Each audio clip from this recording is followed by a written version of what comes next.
All right, we're going into the very first chapter of BE 203, which is Succeeding in Business with Microsoft Excel.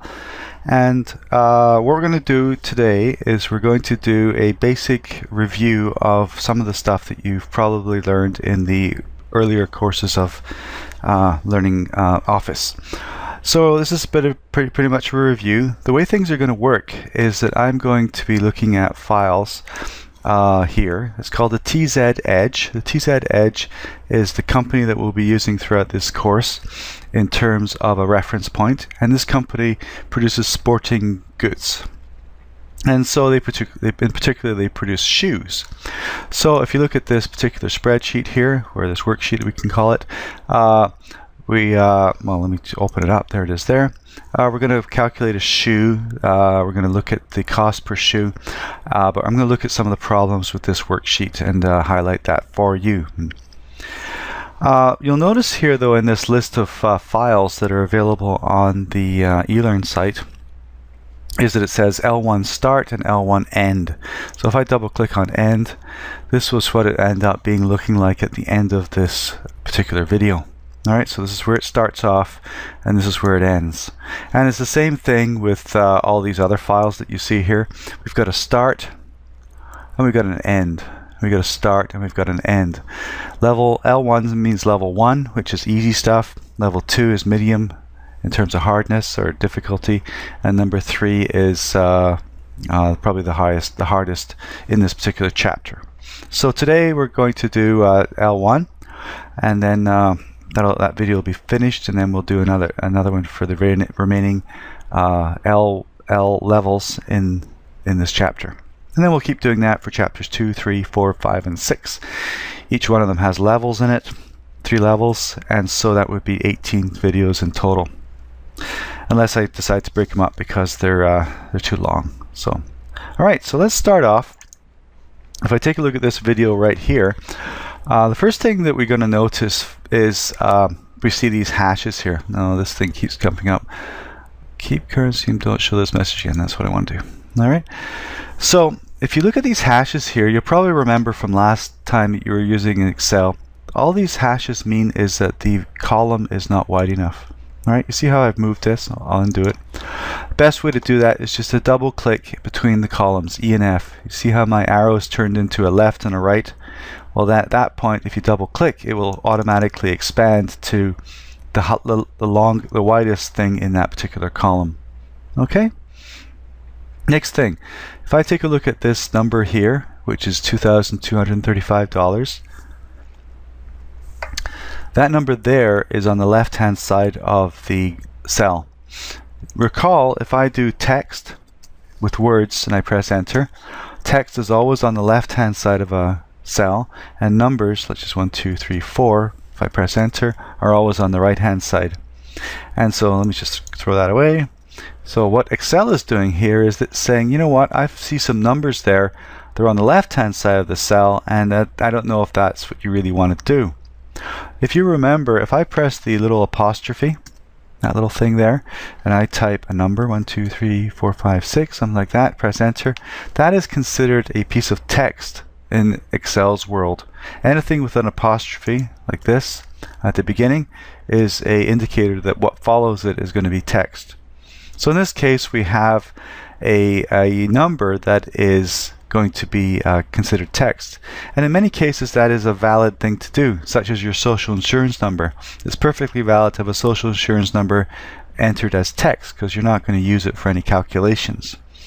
Alright, so Excel is smart enough to understand that.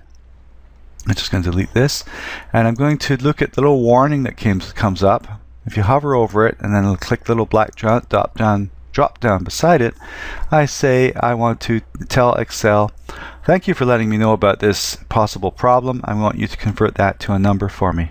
So I click it and it bumps it over to the right hand side of the cell, indicating that it is now a number. Okay. So let's start off by doing some tops and tails to this thing. So if I look at what we're aiming for here, we want a header at the top called TZ Edge Material Analysis. I'm just going to copy that text so you don't have to watch me entering it. So I'm going to go back to our working worksheet here, And I want to actually insert this above the word material price quotes. So the way you do that is you make sure you're touching the 1 here, and they click it, and it selects the entire row all the way to the right. Do not do this. Do not highlight in this manner here. You're highlighting the cells, all right, and then right click insert. I don't want you to do that. I want you to just touch the 1, selects the entire row, right click insert, and that bumps it down, giving you space above for the title. And then with that pasting that copying I just did, there's the TZ Edge material analysis, and I want to merge and center rows A, B, C, D, and E. So I highlight them. I go up to the top where it says merge and center on the home ribbon, merge and center. It combines A1 all the way to E1 into one cell called A1, and then it plunks everything that is in these combined into one thing in the middle. Let's increase the actual size of this, say to 12 point, and let's bold it, and let's put a border around it. So that's the drop down here. Where is it? Let's do a border, outside borders, like that, and let's gray it. So that's the spill icon for the little bucket. So I'm going to gray that. Let's make it something like that, and there we go. Now down here, if you look at these numbers here, 24, 2, 7, and 1, if you add those up manually in your head right now, let's do that. 24 plus 2 gives us 26. 26 plus 7 gives us 33.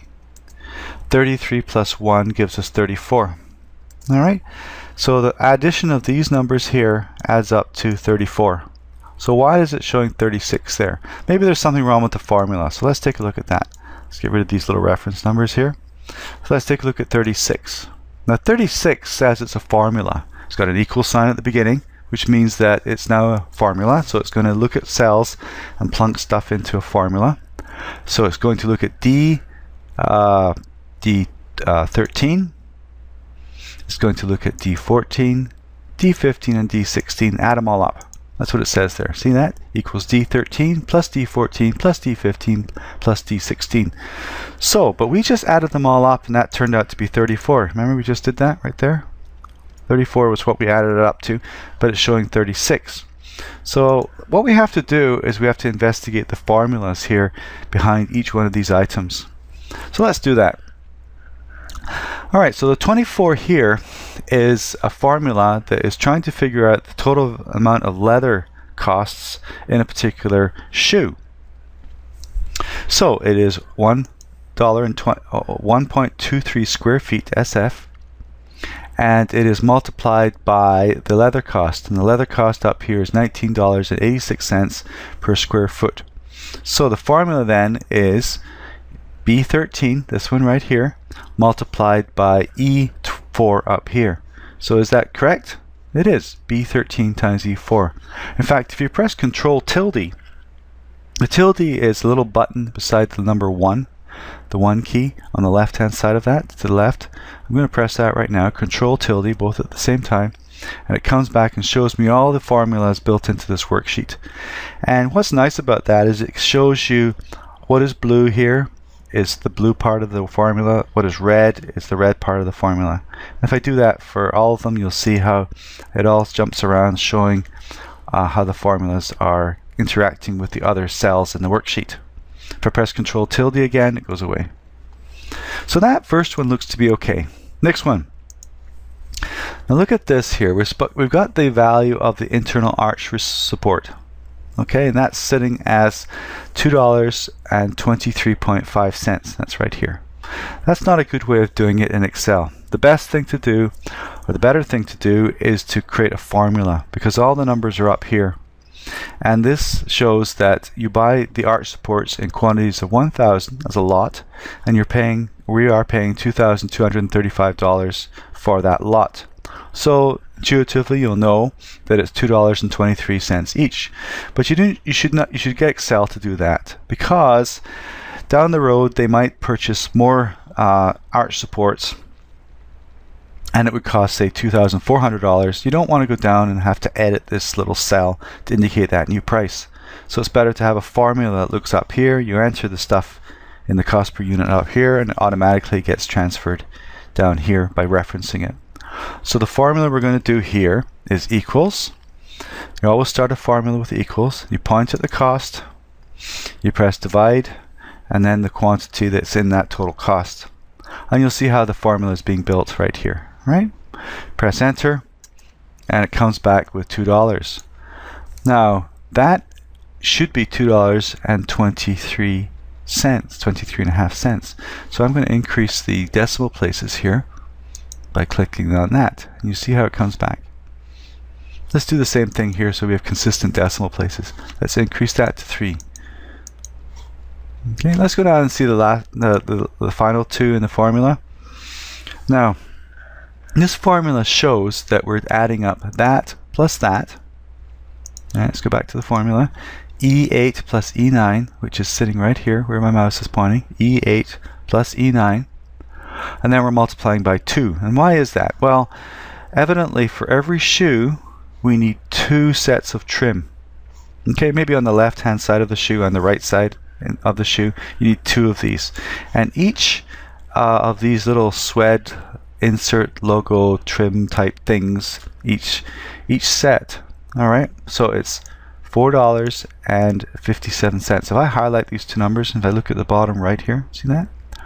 Where my mouse is pointing, $5.82. So it costs 582 cents for each set of trims for the car, for the shoe, but I need 2 of them. All right.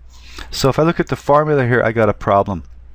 The problem is that I'm not doing my proper math. I have to consolidate the cost of these 2 things first, and then multiply by 2. And the way the formula is set up here is that I've got E8, the $4 one, plus E9, the $1.57 one. I take the E9 and I multiply it by 2 first, all right, and then I add the $4, which is wrong. So Excel knows order of operations, BEDMAS, right? Brackets, exponents, division, multiplication, addition, and subtraction in that order. So it knows that in that formula it should be doing E9 times 2 first, and then add, which was wrong. So what we have to do is we have to put brackets around it, the B in BEDMAS. All right, beginning of E8 and the closing of E9. Then I press enter, and it comes back with a different price. Let's increase the decimal places to $11.64. Let's go down to the bottom here. The laces, how does that work? It is basically the number of inches of laces per shoe, 31.5, times E7. Where's E7? There it is there at 4.7 cents per inch. And then we'll just increase the decimal places. It looks like it's a correct formula to me. All right, so what we encountered at the beginning was that we had $36 down here, and we had 34 as a manual addition. What has actually been happening is that the rounding of the numbers was always rounding down, and the final number was always rounding up. And so it gave a false impression as to what the number should be. So it's always good to increase your decimal places where appropriate. You'll see that I've increased the decimal places here, $39.78.3 cents. And is that correct? Well, I'm going to highlight this like that. Go down to my handy dandy looker here, 38.783, right? So it's working. So the answer to the puzzle that we had at the beginning was that you have to expand your decimal places to help alleviate, to help understand if the formula is working properly, or at least the summation. Now if I take a look at the summation here, the summation is D3, D14, I showed you that earlier, but that's not the best way to actually do this. The better way is to actually use the sum formula. So I'm going to press delete here. I'm going to press equals sign. Actually, I'm not going to do that. That's too much work. I'm just going to go up to the top right here where it says auto sum. And there's a bunch of stuff you can choose here as quick clickers to that are normally used in the business world. But I just want auto sum right here. And what that does, oh, it didn't seem to work there. Auto sum. It throws in the equal sign, the word sum, it opens the brackets, it detects all the numbers above until it hits something that's a non-number, whether it's a piece of space or text, closes the brackets, and then is waiting for you to press the enter key to confirm that this is what you want. So I'm doing that right now. Press enter. It comes back with the same number. That is a much more accurate and convenient and efficient way of doing things. Alright, so what else we got here? Oh yeah, I forgot to add the fact that this shoe has a sole. Alright, just like we all have soles, this one here has a sole, but it's not part of the calculation per shoe. So what I'm going to do is I'm going to add that to the listing here, and then make sure the material total is added up. So how do we add that? So I'm going to click on the row here. I'm going to right click, I'm going to click insert, and it creates a space for us. So I'm going to put down sole here, and we buy the soles, or we have one sole per shoe, obviously. It's each. And then I have to create a formula that indicates how much it's going to cost per sole. So to do that, I'm going to click on the equals sign here to start a formula, and I'm going to point at the actual cost of the units per sole. Alright, so we have 12 lots of soles that we buy, and these lots cost $124 for 12 soles. So all I have to do is I have to point at the $124 here, which throws in the E6 as a cell reference. I divide by the number of units in that particular lot, which is 12, sitting on C6. And then I press enter. And then when I press enter, it throws in the cost of the actual sole, and then that sole now gets added to the list. But look at this. If you see the listing here, that $39 has not been added properly. So what is happening here is that the summation here, although if we look at the summation, it is doing exactly what it's been told from the start, and that is add up this range right here. Alright, the $24 down to the $1.48. And because we clicked in an insert above it, it did not insert the $10.37 inside that range. So what I want to do is I want to show you how you can get around that. And it's easy enough to do this. Alright, it's easy enough to click delete and then click auto sum, and then it will automatically detect it, and then it comes back to the right number. However, what I want you to do is see the differences. So I'm going to undo everything that I did on row 17 there, and then what I want to do is I want to insert, say, a row right here, which is above the trim. So I right click insert, I go back to sole as the entering thing here, and I'm going to do 1. That's what we want again, and each, and then I'm going to re-enter that formula to indicate the cost for the sole. So I go equal again, 124, which is E6, divided by C6. Press enter.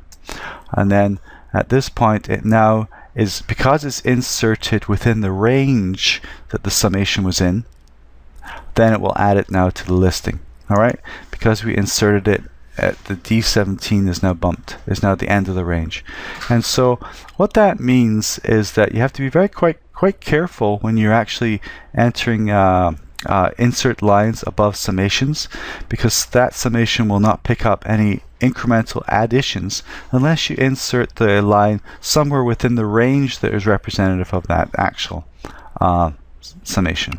Alright, so that's been a quick background of Excel. We're going to move into the next one, level 2, in a second, and then we'll take it from there. So that's it, over and out for now.